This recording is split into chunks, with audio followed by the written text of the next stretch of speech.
Okay, I'll call this meeting to order for the ASB November meeting and ask for adoption of the agenda. Are there any additions? Staff or board have any additions? If not, I'll ask for a mover. Mr. McKay, do so. Okay, thank you, Paul. All in favor? Carried. The adoption of the minutes from the October 25th meeting, they have been distributed. Ready to get a chance to check them out?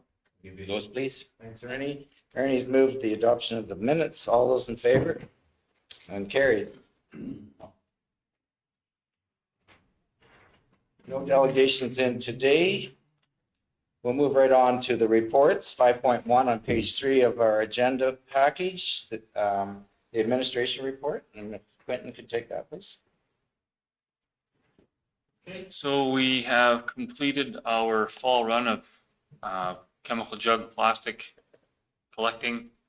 All the jugs into 23 liters. They're all bagged and up at the regional landfill, ready for Clean Farms to come in and pick up.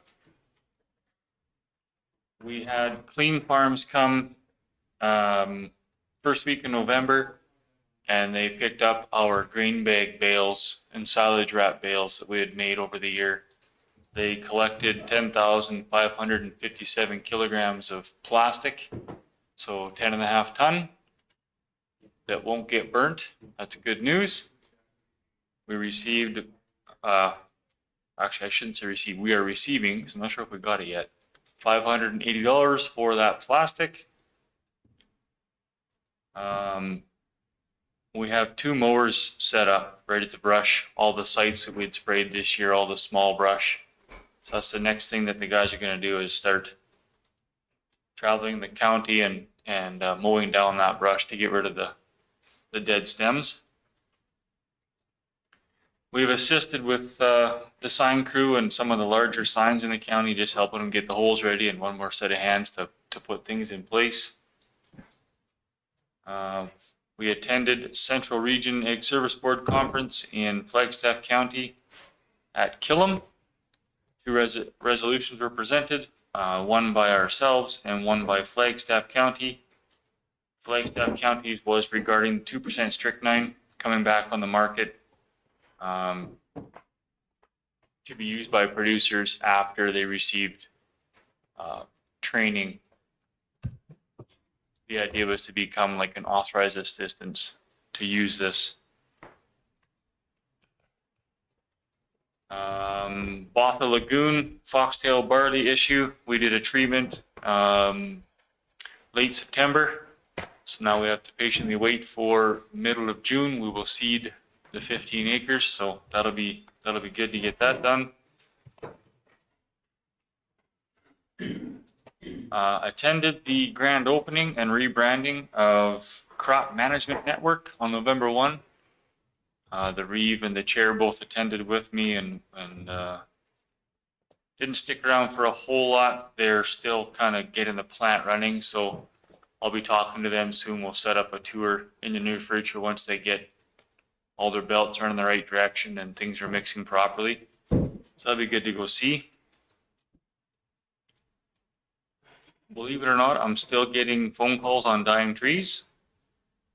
So the latest one was you could still see some signs of leaf miner. So I think maybe we'll set up taking care of your trees with Toso in January and talk about what people should be looking for the spring into summer, what to do, how to take care of their trees, and how to identify some easy to control pest issues. And then next month, starting December 11, our shelter out program will kick off. We'll provide help on your orders, and we'll bulk things up to get producers a discount, and we'll pay the freight. We'll use tree time again this year. We don't typically get the prices till January though, but they don't change a whole lot. The biggest thing is winter kill, what didn't make the fall into winter. So that's when we get our big update on their tree selection. Sure. If I could just ask a question on that, has there been any drought resistance changes to trees? Maybe would be something to look at for this year too, with what we had last year and what we look like this coming year. Maybe don't grow as quite as big and tall, but maybe would put up with the drought a little bit better.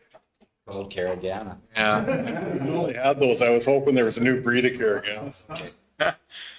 If you want something hardy that puts up with drought and floods, That's what we say it, but plant Caragana. That's, oh, It leaves a bad taste in your mouth, just saying it. They put in a mental institution if you plant them. it is a very good tree for that. It makes a great shelter belt for wind, and it does put up with floods and droughts, but just be careful where you plant it because it will take off.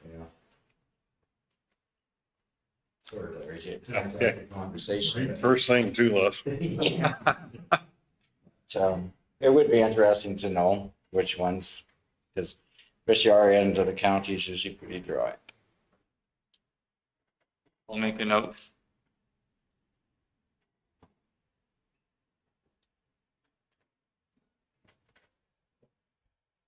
Just a question on towering, like those towering aspens, I think that's what they're called. They grow straight up kind of. A couple neighbors have had them, and this past couple of years, they've taken a real beating too, so I don't know if they're really drought intolerant or if it's bugs or what. They're a nice tree, but they sure, they've been dying out of their shelter belts. Yeah, they're really no different than your typical Griffin or number 6 poplar tree. They do take some abuse, just like any other poplar tree. They're a fast-growing tree. They establish a line quickly. Ideally, they're used for something slower growing that needs a little nursing, like a blue spruce or green ash that needs a little protection to get them going. Because they'll tell you your average poplar will last you 40 years. You might get 60, but that is a short-lived tree. So, yeah. So were there a number of varieties within that tall poplar, that straight one? Yeah, there's that I can name off the top of my head. I can think of 4, but I'm sure there's a few more than that. 'Cause I'm thinking within that kind of a tree, there must be some that are more suitable for here too, within that.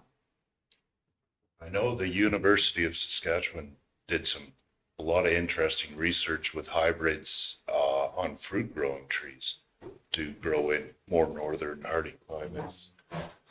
And I'm not sure if they went the shelter belt route, trying to create new hybrids or not. They definitely have come a long way on the fruit trees to make them hardier.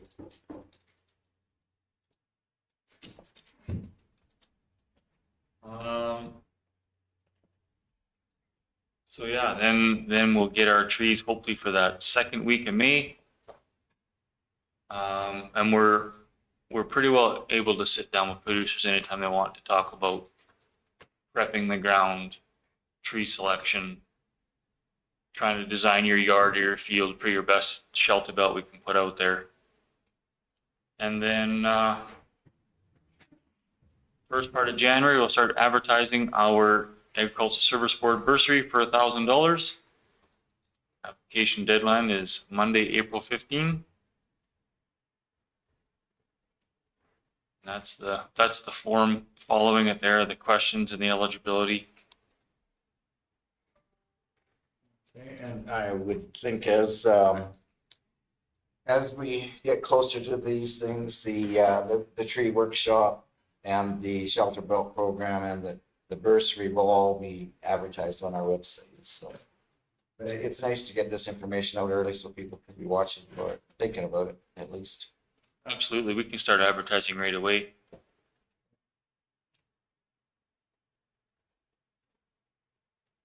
And just follow, you got a few pictures just following up on our Shirley McClellan water line, making sure the brush that we were controlling is looking the way it should. We tried to borrow the town tree chipper to help us out at the lake to chip out some trees.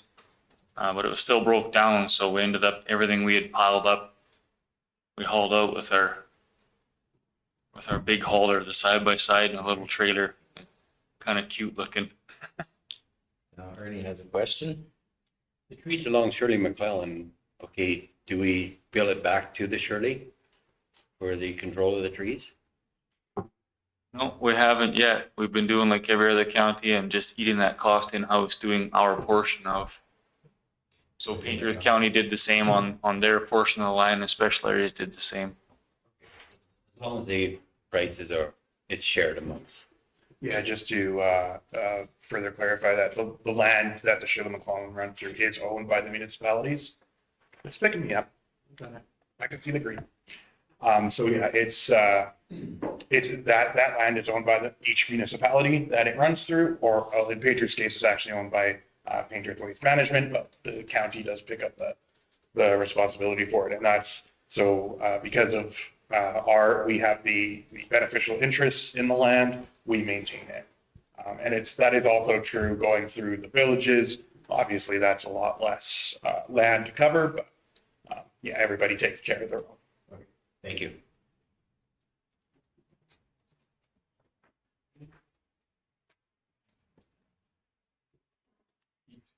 Pictures there. It's our big harrow. We're big farmers. There's our cute little hauling machine. Yes, go ahead. For the chipper, do we utilize the towns very much, and is it available much? It would be worthwhile to look into for one of our own. We borrow their chipper 2 or 3 times every year, and we just work it out with their schedule. When they're using it, they get first right. It's their machine, but then we try and borrow it when we can. It's been in the budget before to purchase our own chipper. The biggest thing I don't like about borrowing someone else's equipment is if we break it and can't repair it. I would rather own our own. So a used unit, the same size as what the town has, which does 6-inch and less. When we looked it up last year for budget was 45 to 55,000 for a used unit. So they're not cheap. But we could put it to pretty good use in our hamlets and green spaces for sure. I would think if we owned our own, we'd be using it a lot more than 3 or 4 times a year. Oh, we just make a list of stuff we want chipped, and then when we get it, we try and get as much done as we can. We would absolutely put it to better use for sure. It's something we can talk about at budget time. I did not add it in the budget this year. It's been talked about for 8 or 9 years, so I didn't put it in this year. But we can definitely add it if that's something you guys would like to invest. I can get some new numbers and have that discussion ready for budget time. If you're gonna get numbers for a purchase, if you could also provide an estimate for how many days it would be used, because if we are talking about 3 to 4 times, I'm not sure if we'd be better off just renting. Can't find a chipper that size to rent. Raleigh Rentals has 2-inch chippers. We did try. It wasn't worth our time to chip just the little branches. Fair enough.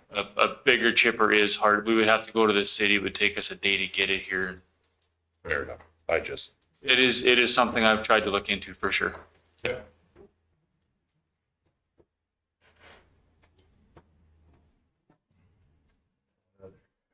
And keep scrolling the pictures. Please, Andrew. This is,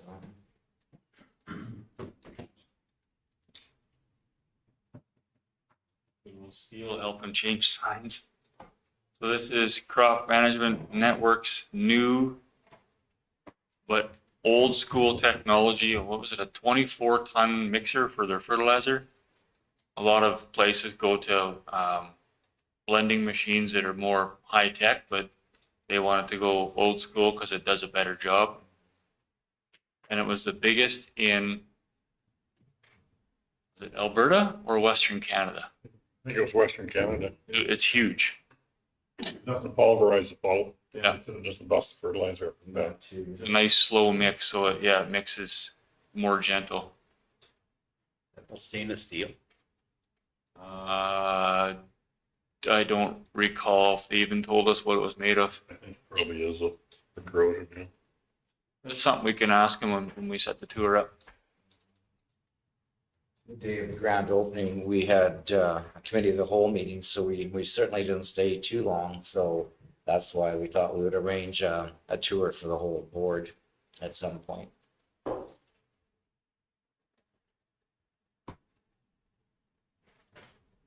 And here's just a snap because we don't have an actual form that we use with today's price from Tree Time. We have a blank form when producers phone in. We go to the website, they go to the website, we talk through what they're wanting for selection so they can see today's value on whatever tree selection or shrub selection they're after.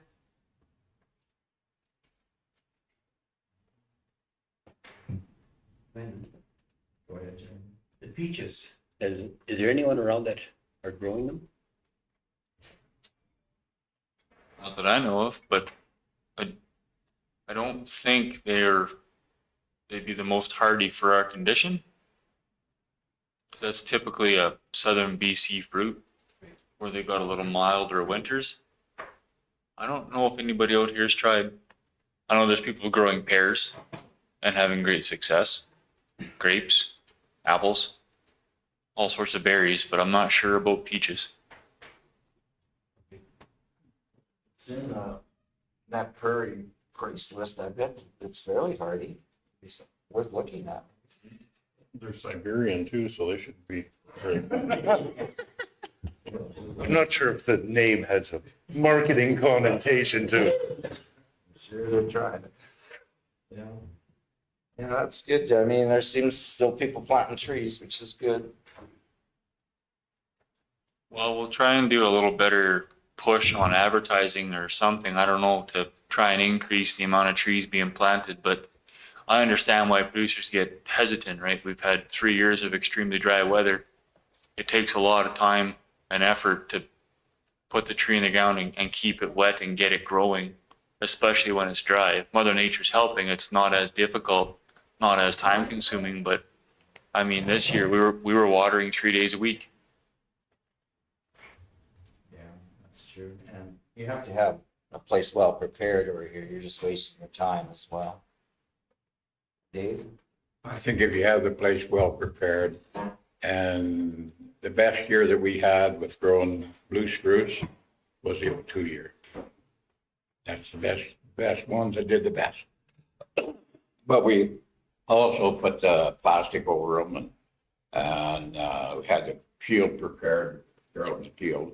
It was prepared in that black sand and they did way better than the ones I seeded the next year. I don't know why, but that's the way it was. If you can keep the weeds away from them, when you poke that plastic, pull them through, it works way better than just put them in the ground and hope they grow and pull them and all that. And that plastic mulch works really well as a wick, and it really holds that moisture and sucks the outside moisture under there. There's always moisture under rock, if there is any moisture in the country.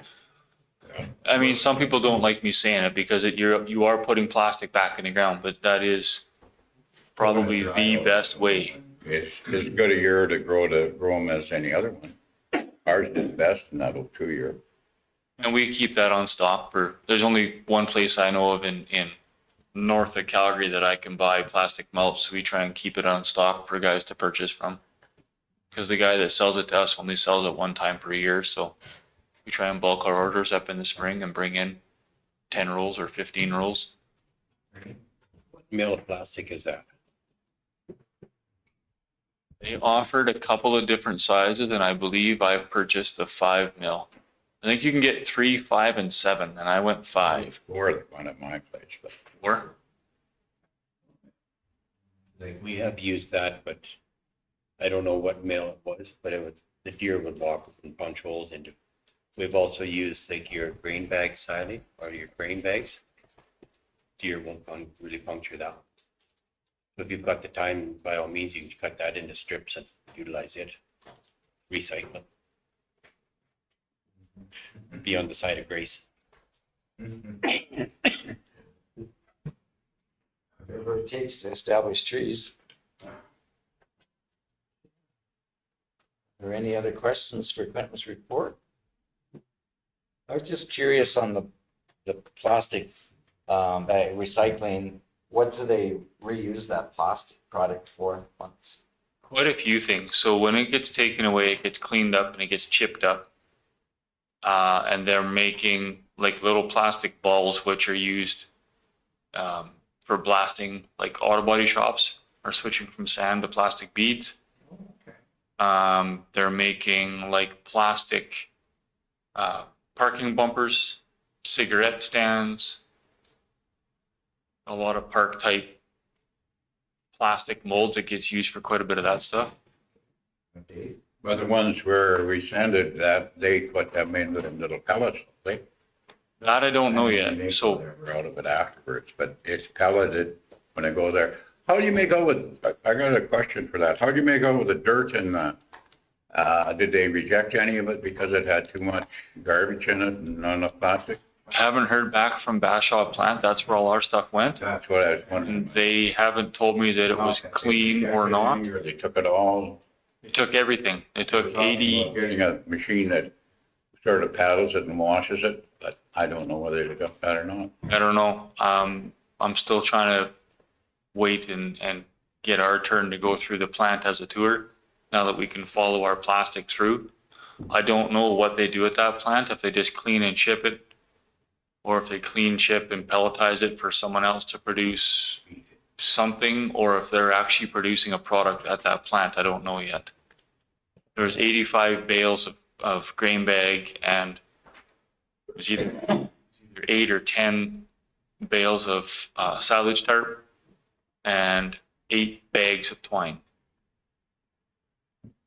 I was at the transfer site on Saturday out at ASB, and a producer brought 1 ton that was built like a flat deck that was very built up high with silage bag or grain bags. They said the cover unit, when they were loading their grain out, had a wrapper. It looked, from what I saw, clean, but it ended up in the bins.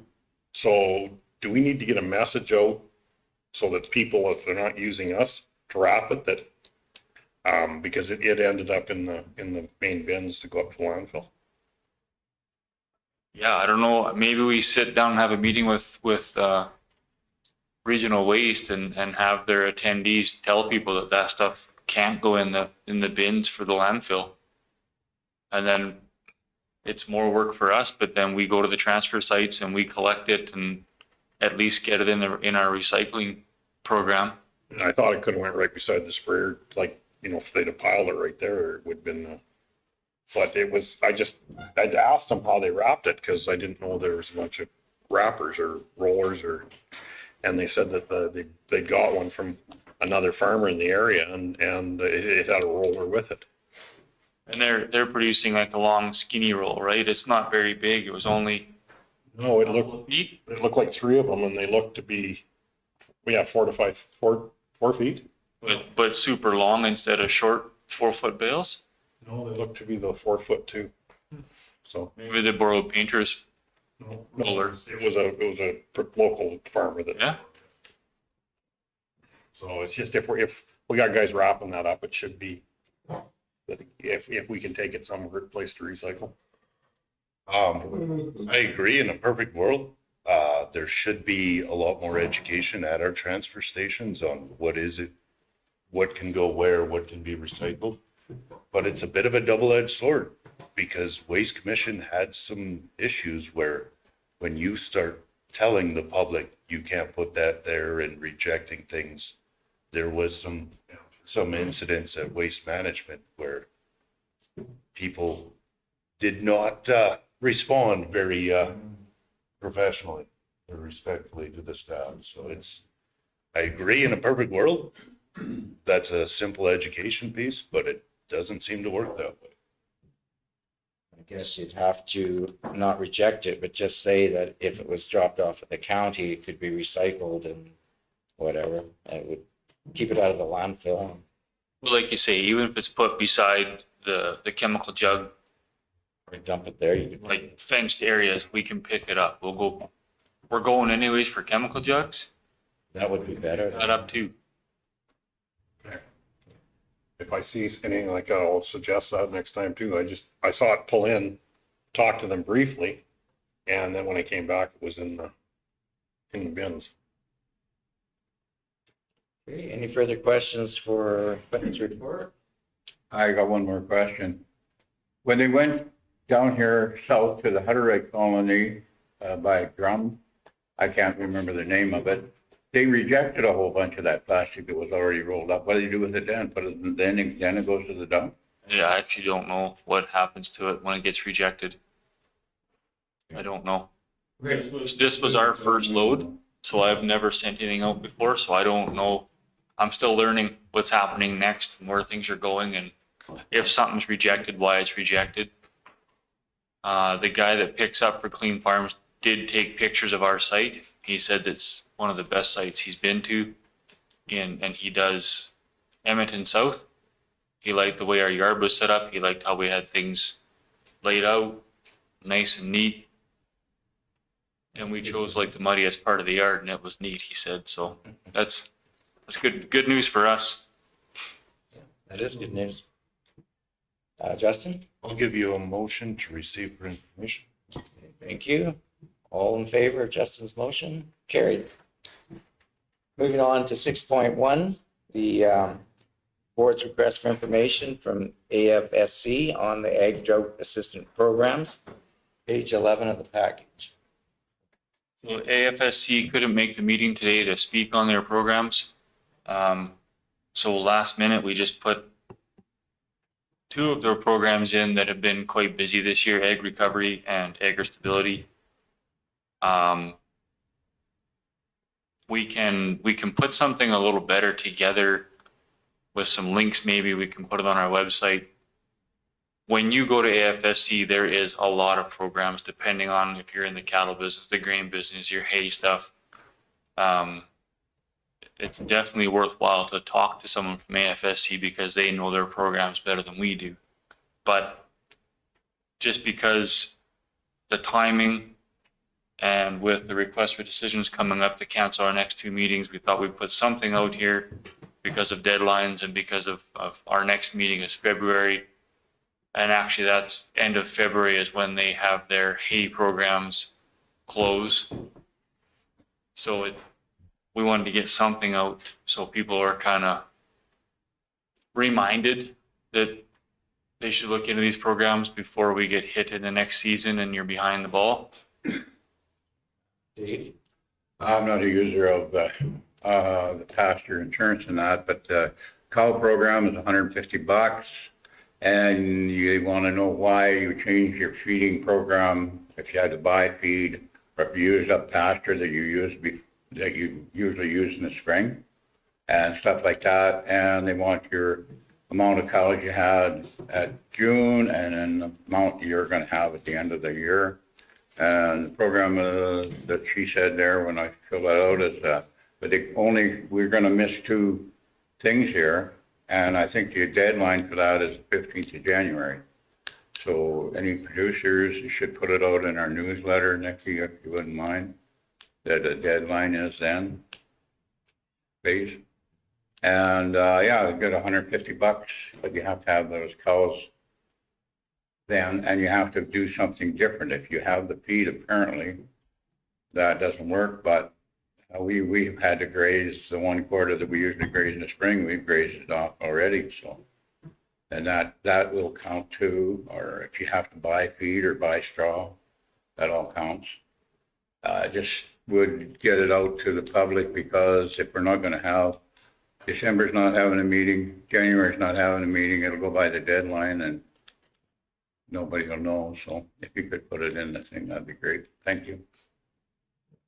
Lots of programs out there, and I think as long as we draw it to the attention of the public that there's a number of programs, and it's up to them to check in with AFSC and see which ones they qualify for, but you're right, we don't want anybody missing deadlines, so.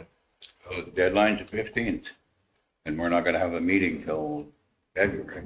And the various programs may have different deadlines too, so it's all. Well, yeah, the other ones for pasture and for hay and that, they have they're different thing. I was talking to about the cow calf thing they have out, that's out already. Thank you. Justin? I know this is a bit of work for our staff, but if we had a one-page flyer, if we were to put it up at, say, a few select locations, the auction mart, the ag dealers, we have a lot of ag producers that are not social media type savvy, but the physical locations, they tend to hit on a regular basis, right? So the ag dealers, the auction mart, some of those UFA, that would probably catch quite a few people if we put a flyer up. I'm supposed to meet with AFSC with Ms. Reardon next week, so I can get a few more details on some of the more pertinent programs, get a few of the deadlines. We can put something together that we can advertise a few ways. And if possible, on our website, for the ones that are tech savvy, you can get a link to their website, and then it'll just take them right over.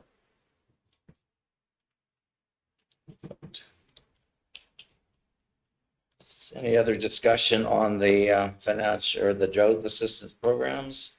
And then if Quentin meets with AFSC, I'm sure he'll be bringing back more anyways. But so if I'll just ask for someone to receive this for information. Larry? All in favor? Carried. And was there any business arising from our minutes? If not, we'll move to new business, 8.1. Request for decision cancellation of the December meeting on page 13.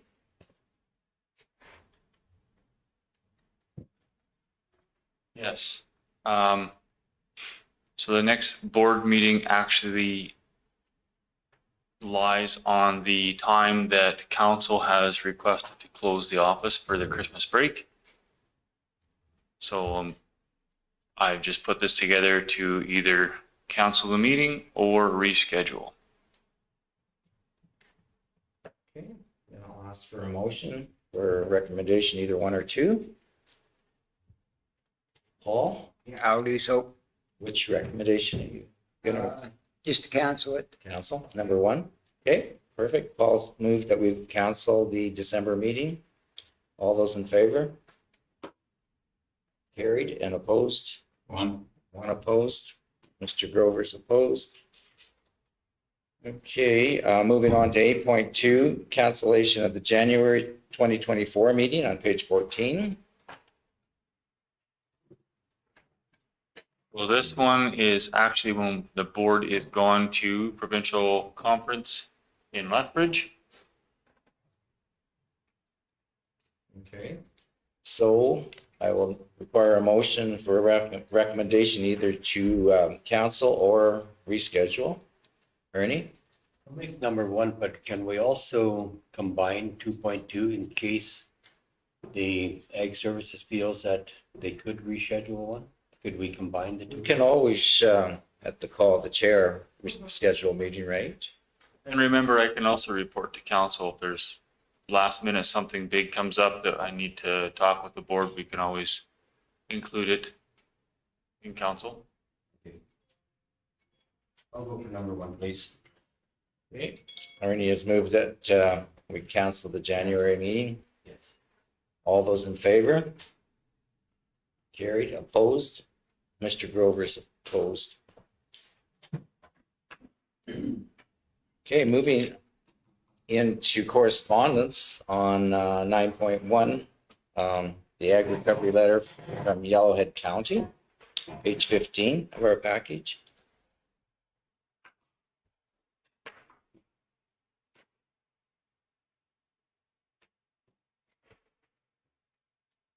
Did you want to address that one, Quentin, or?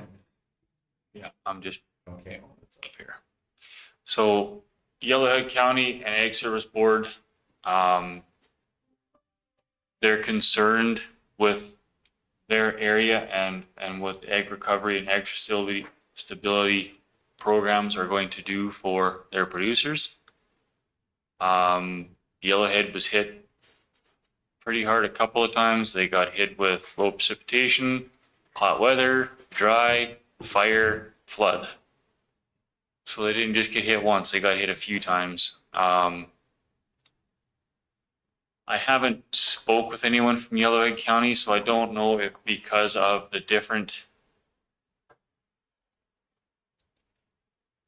disasters or the different issues that have hit them, if it made them fall through the cracks, or if they're just looking to boost their awareness around the programs and get more help.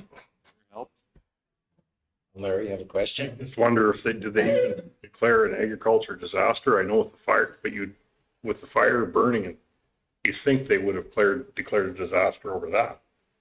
And that would put them into this part with moisture. I'm just looking that up now because I don't recall if they did or not. Justin? The way I interpreted these letters is it's just a cutoff for just total precipitation volume. But I agree that doesn't really factor in the fires. If you're evacuated and you can't fertilize, you can't seed, if the crops burn with a fire, I mean, dry is the least of your issues. If you finally get to go back and all your fences have burned, well, whether there's grass or not, that pasture's kind of useless. So I think they got hit with kind of a double whammy, but I'm not sure if they're trying to squeeze into a program that's not really designed for anything but drought. So the way I interpret it is they may have slipped through the cracks because it was a multitude of reasons why they were having issues. And I think there were other municipalities that weren't happy that they were left out of the drought program. But, and that was raised at our central region meeting in Killam, and Brenda Knight actually took it to the provincial board. And it was further explained that it's the federal government that set the mapping for that. And they used their moisture data. So in the province didn't want to pass up on the funding, so they pretty much had to go along with the federal government on that one. But yeah, it's one of those things. I guess they can lobby maybe their MPs and have their MLAs lobby the federal government, but it might be a little difficult to change some of that drought programming. Although if they have other disasters, maybe they can qualify in those areas. Dave, you had a question? But they had, well, one of the reasons is, on some of these, they have a total moisture for the year, which they had enough, but it come after the fact, did no good. It's sort of like out here at ours. And as you got farther south in the county, it got worse. And then you get rain, but once you get rain, like end of June on hay crop, all you're doing is just spoiling the hay that there isn't any there to start out with. If you don't get rain in the 1st of May, you're not going to grow a crop. And their fire thing, I think, too, the ones I talked to, it's a big thing. Fence is expensive, like, holy man. Just to answer your question, they did not declare in 2023. And that was another piece of information that was passed on. If you did or did not declare, I mean, that was good information for alerting the government there was a problem, but they did not hinge if you qualified on that or not. So if you did not declare, it didn't mean that you could not qualify for that program. But I think I just wanted to punctuate that a little bit and just remind the board that RMA specifically encourages that declarations of agricultural disasters for moisture, either an excessive amount or lack thereof, are advocacy tools and don't trigger anything beyond that. Sadly, we don't yet have that power ourselves, but it is still a very, very valid advocacy tool. It supposedly catches the government's attention, both provincially and federally, but it doesn't create a program. I think the amount of media coverage that we see around agricultural disasters being declared is quite positive. It's not only then catches the province's eye, who is, should have their ear to the ground on it already, but it does kind of bring it to the forefront of the general public, especially those outside of rural areas that might not understand the impact of it. That's right. And in 2023, the county of Stettler was the first municipality in Alberta to declare an agriculture disaster. And it was largely for the cattle industry because the moisture came too late, the feed was short, the pasture was short, the water was short, and it was a really difficult time for cattle producers. The grain producers, some of them got by slightly better because the little bit of rain that did come fell at an opportune time. And there was still some grain to harvest, but the cattle producers took her hard. Larry? Quentin, did you ever talk back to the producers who we were out looking at that real short barley and stuff? Did they ever get a crop? Did they get a crop off of that, or? No, I never did. Wouldn't hurt to check back with them because it was short, it was burning. And, so from a grain producer, I can kind of see where they could be coming from but it was seeded also the end of April. I think it was the 28th of April or something. It was seeded.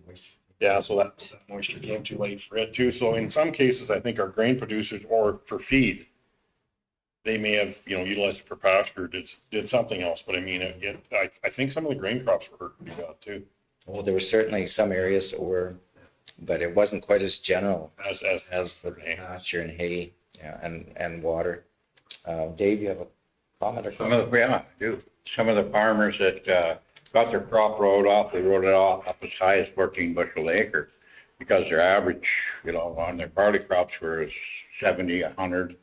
And anything that was 15, if they went right away, they could write it off and either put it up for feed or pasture. And the government or AFSC or whoever has done that already, where you're insured through. So Yeah, the government did step up there and made it easier to put up for feed. You didn't have to wait so long before you could utilize no value. no value. Yeah, it was good on their part because the feed crunch was pretty bad. So at least the crops could be used for feed. So that they finally did the right thing as far as I'm concerned, rather than charge you $2 bushel an acre when it's going to make 10 or 12 when you have to run a combine over. Yeah. 10 bushel crop isn't worth combining. Great. So as regarding the yellowhead letter, do we need any direction here? Usually I look for direction. I mean, we could send a letter of support, but it's difficult to change the federal government's mind, and we don't fully know their situation either, I guess, but we definitely sympathize with them. But I Larry? think it's more just for information because they don't really request, they didn't send any request with it, did they? Other than a copy of the letter. No. I guess they just want everyone to be aware of it, and in the future, maybe they can have it not happen again. But Larry? That's the case I put to accept for information, but Okay. Larry moves to accept that letter for information, or to be received for information. Justin?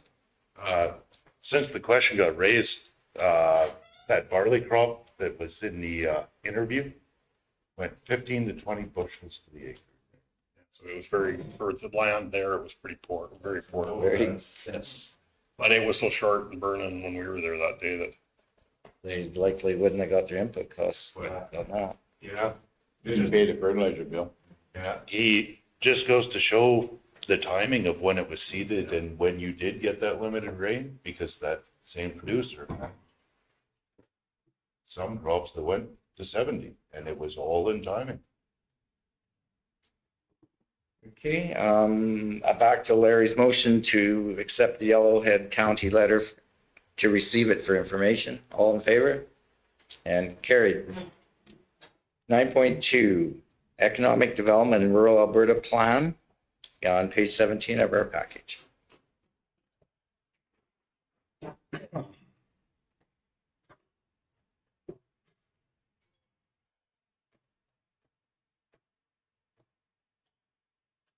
I think this is more as an information piece. This is something that you were kind of speaking about. Where did you see this at? I think this was, or if I may interrupt it, RMA, yeah. Agriculture Minister R.J. Sigurdsson had, did a news press release right at RMA on this initiative. And there are 5 strategies that they're doing to boost economic development in rural Alberta.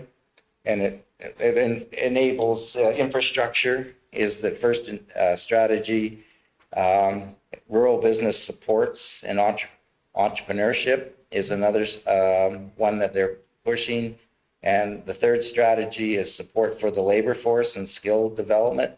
And in that piece, it also includes affordable housing, because lots of times there may be the opportunity to get workers in an area, but there's no place for them to live. The fourth strategy was marketing and promoting rural tourism. And the fifth strategy was rural economic development capacity building. So I'm thinking if we can share this information as well, because it would be nice to see, further rural economic development in our area. We have the products here, especially if they can access funding, because there's a very large amount of funding attached to it. If I may, a couple of the initiatives are very targeted to where we are seeing issues in our community. One was an emphasis on rural water. I mean, this has been an ongoing issue for us. We've seen the increase in demand. Another one is the RPAP, the rural health professionals, and trying to attract more health professionals out to the rural areas as opposed to funneling them all into the cities. So these are very timely for our community. And for example, this strategy 1 for infrastructure is 5.8 billion committed over 3 years to support infrastructure. So there is funding available. So if we could get something built in our community, it would be pretty good. Yes. CEO Cassidy and I are going to go up to a Battle River. It's not called Battle River Economic Meeting, but it's more for East Central and more rural-based economic. We were invited by County of Painters. So we're going to go with eyes wide open, see what it looks like, see if it's a group that would be good to attend or not. So we'll be bringing back. That's on the 30th. November, yeah. Well, there may be some joint opportunities for counties to work together on landing something of a bigger nature. Okay. So, is this something that you could share, Nikki, through the county? And hopefully the media will even pick it up that this is a relatively new program that was just announced this month. A lot of dollars attached and a lot of different pieces to it. So just need to get it out there. Larry? Question back to Nikki also. Nikki, should we be checking with either RJ or with Minister Horner on the fact that should we, these economic development groups like Cape, isn't it? Yeah. And this other one, are they filing stuff through there, I wonder, or do we work directly with government on it, or might be a letter? Yep, I can. Okay, thank you.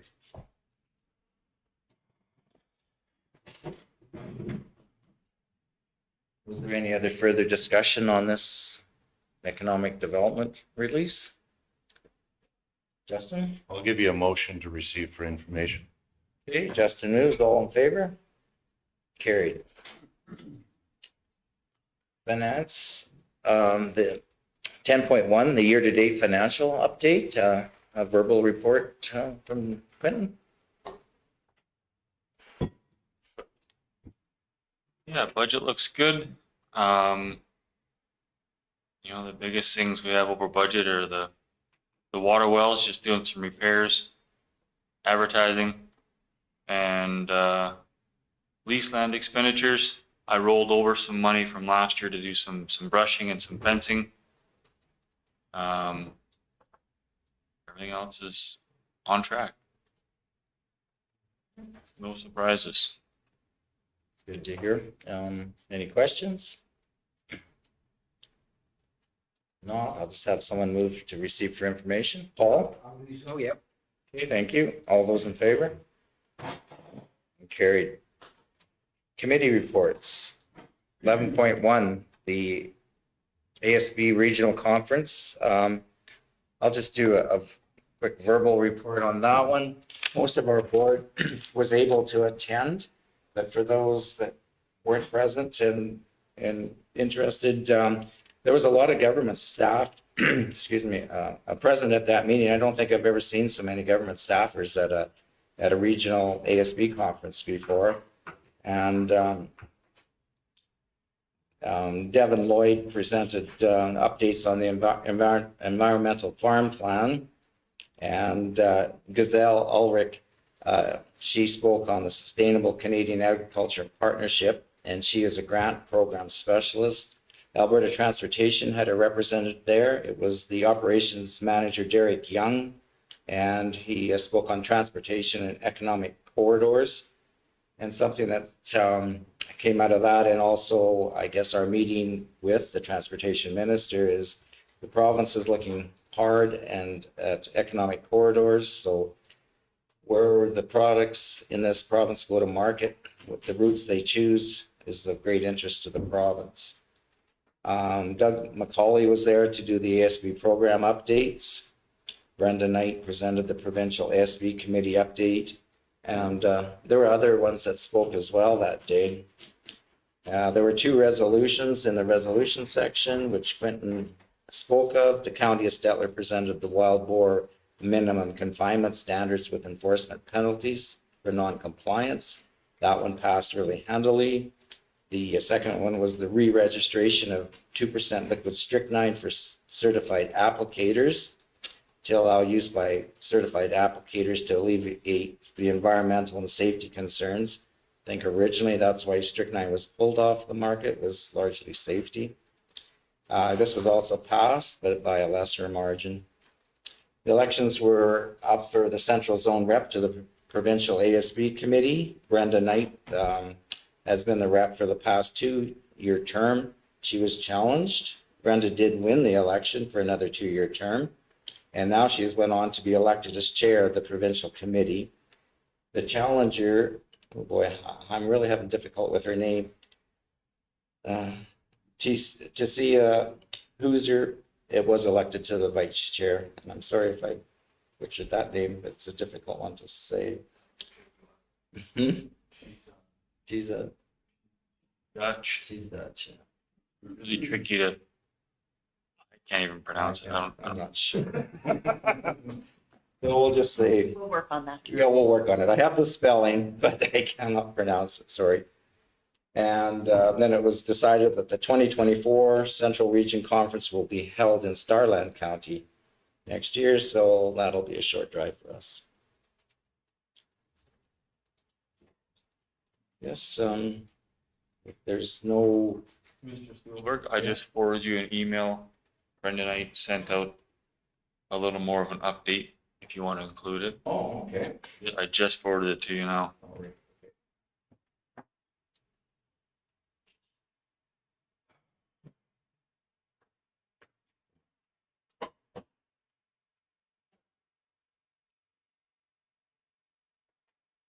Okay, I guess I haven't had a chance to read it, so I'll just read it as I go here. It's, okay. Brenda Knight says, I would like to thank the Central Region for supporting me to represent you for another 2 years.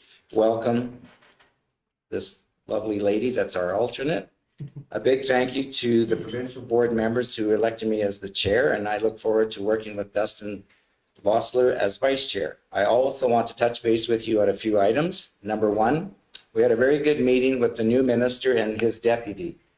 We did not get the response we would have liked to have heard regarding the Ag Recovery Disaster Response Program. I did forward and speak to all the of the concerns that were expressed by those who reached out to me and gave copies of the emails to them. They were also given 2 letters from the ASBs expressing the concerns. Long story short, they indicated that the feds were calling the shots on where the money would be going, including the mapping areas. Also, this is intended to be a 1 in 10 year program, and it was used in 2021.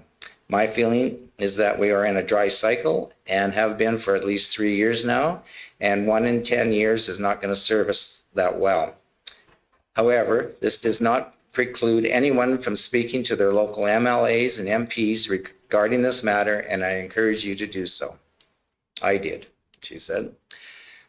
Other items raised were resolution responses, and in particular, the non-responses. Hopefully that will improve going forward. And that was an issue, I think, at the last Central Zone meeting I attended in Macomb. That was a big discussion there. And but it seemed like, I'm not trying to make excuses for government, but they were kind of caught in a bit of a tailspin. They had a change of premier, they had a change of ministers, they had an election. So there was a lot of things happen all at once there. And I think they just didn't get to the response part of the resolution. So that's why they anticipate it will go better in the future, hopefully. Number 2, there are 2 bills that have passed first reading in the Senate regarding the sale of horses for slaughter as the meat product and the shipping of these horses. These bills will shut down out-of-country markets if successfully passed. I encourage you to read bills S270 and C50 and speak with your MP about them. And that will have a direct impact on our county.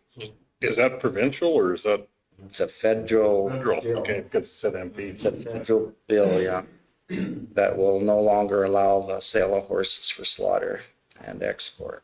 Do we need to put a letter to our MP then? I would think so, because I know there's people out there that don't prefer to eat horse meat, but there's people out there that don't like pork, and there's people out there that don't like fish or poultry or beef for that matter. There's vegetarians, but yet they don't try to stop, or they shouldn't stop what other people need. But anyways, I totally agree. I think the county should forward a letter to our MP on those bills. And Need a motion for that? I'll make a motion to direct administration to format a letter that we send into. any discussion on that motion that Larry has made? I'm wondering if we should send it to the federal minister as well. I know that we don't necessarily get a ton of feedback from them, given our current situation, but Just clarification on the motion, so in opposition to the bills. In opposition to the bills, and probably forward a copy to our Alberta ministers also. Yeah. Because they can likely lobby. Critic of Agriculture, the minister. The critic of agriculture? Or to the ministers, like to our, MP, but the Minister of Agriculture. yes, and then on federally and provincially. I would suggest. Yeah, no, that makes good sense. And Ernie, you had a comment? Just one, like whoever's writing up this bill, what alternative do they have, like with this? Is this going to be a problem in time? So what solution do they come up with? Yeah, you got all these horses. It can't be like India and the cattle. You just can't let them roam. But Dave? The horse thing, yeah, an old cow, that you butcher and she goes for hamburger and on you go. But the old horses now, I think you just destroy them, put them in a hole. That's sort of a waste, I think. You know, and there's horses out there that should have been put down a long time ago, and there's nowhere for them to go. And you have a horse sale, and they don't, old horses, unless they're middle-aged or younger horse that's well broke, they don't bring nothing. They're not worth anything. That's right, yeah. Why would you butcher cows every day? Why would you not butcher the horses? It destroys someone's livelihood, and that's what we're drawing to their attention as well. Yeah. Okay, all those in favor? Carried. Her third point was, we were pleased that Derek Wilson Alberta Transportation, and Alan Hall and John Knapp, Ag Extension, were both delegations at our regular meeting held after the organizational meetings. I hope you have all seen the new mowing program the province intends to use forward. It may not be perfect, but they have made efforts towards our ask. We can call this a resolution success. We got response and a delegation. Derek indicated that they're willing to work with municipalities where possible. Therefore, if you're having difficulties, reach out to Alberta Transportation. Ag Extension is certainly in a transition period. And that's something that came out of the meeting in Killam too with the transportation representative. They've set out their program, they have their budget limits, but if you're having a problem in your county, they say reach out to us early. I mean, they may not be able to do that service blanket wide across the province, but in particular cases, if certain counties need extra, to reach out early. So I think we should keep that in mind. And then Brenda goes on to say, I shall endeavor to keep you informed in the upcoming year. My phone number is always available, which is here. Thank you for all you do and looking forward to the upcoming conference and seeing you. Respectfully submitted, Brenda Knight. So that's her latest update.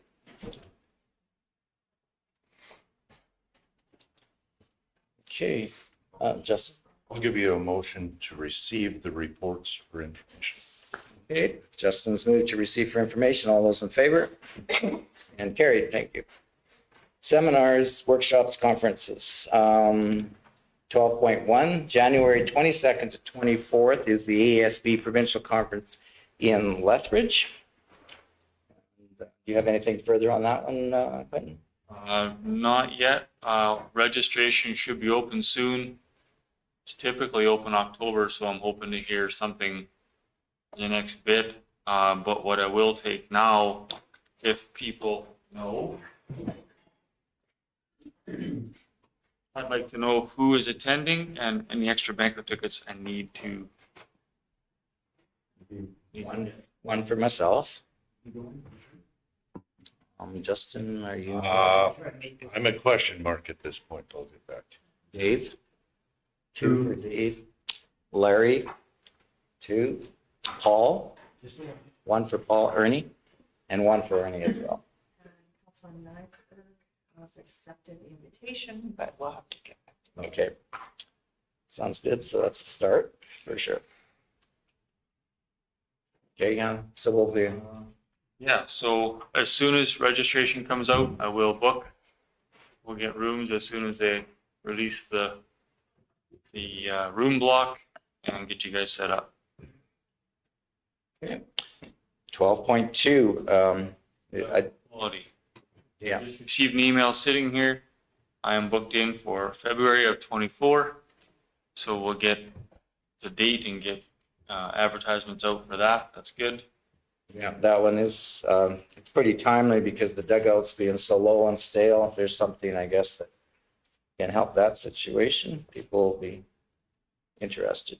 Larry? Was there a grant out this past year for these solar pumping systems? Because that's something we should get out to, and with poor quality. You see a lot more that don't even have the dugouts fenced with one of those troughs right off the side. Well, there is a program, Water for Life. I can look into it in a little more detail to see if it covers solar or wind water pumping stations. If you could, because it's, that mud up to their bellies. Yeah. It definitely saves the dugout. In the past, they have approved any kind of offsite watering, whether it was submersible pump, solar, wind. They have done that in the past. I can't see why that would change. Water quality for your dugout stays better or improves when your livestock aren't mucking up the banks. You have less deads because you haven't got cattle or livestock stuck in belly deep mud. It's been typically approved in the past, but I'll do some looking and put something together for the details on dollar amounts, percentages they approve, that sort of thing. And then estate planning, March 13. March 13th. Rose has accepted March 13 in Stettler. So we'll get some advertisement out on that because I think that'll be pretty big. Well, it's good to see these. I mean, it's good for the community to have these information sessions for sure. Okay. Thanks, Quentin, for getting this organized. If I could have someone move for information, all the information on the seminars and workshops. Ernie, all those in favor? Carried. The next meeting looks like it will be scheduled for February 28th, 2024 at 10 a.m. Something urgent comes up that we have to meet sooner. That'll be the next meeting date. Nothing in camera. Nothing in camera. A couple of things coming up, I guess. Wild boar inspection is booked for tomorrow. It was supposed to be last week. We got bumped to tomorrow. So I'll keep you posted on what comes out of that. You on that one. Representative Kenzie will come as well as Bruce. I can't pronounce his last name from Olds. And I'm not sure if Perry's coming, who used to be the head of wild boar and everything involved. So I think there'll be quite a few government officials at this one. We'll see what happens. Okay, that's good. Anything else anyone would like to add before we close this meeting? Dave? Adjournment. Dave moves to adjourn. All those in favor? Carried.